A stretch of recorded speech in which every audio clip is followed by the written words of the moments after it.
বিশ্বনাথ নিৰ্বাচনী জিলাৰ অন্তৰ্গত বিহালী বিধানসভা সমষ্টিত যি উপনিৰ্বাচন অনুষ্ঠিত হৈছে সেই উপনিৰ্বাচনৰ আজি পুৱা 7 বজাৰ পৰা ভোটগ্ৰহণ প্ৰক্ৰিয়া ইতিমধ্যে আৰম্ভ হৈছে।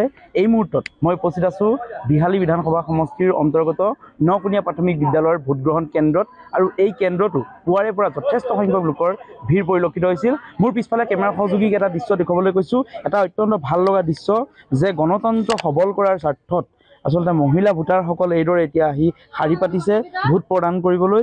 আৰু ক'ব লাগিব এই যি সমষ্টি এই সমষ্টিটোত পুৰুষ ভোটাৰতকৈ মহিলা ভোটাৰৰ সংখ্যা যথেষ্ট বেছি।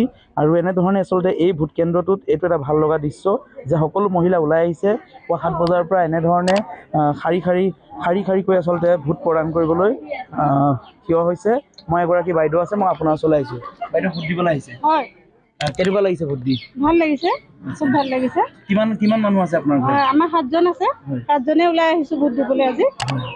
ভাল অনুভৱ হৈছে। পুৰুষতকৈ মহিলা ভোটাৰৰ সংখ্যা এইবাৰ বেছি, গতিকে কি ক'ব?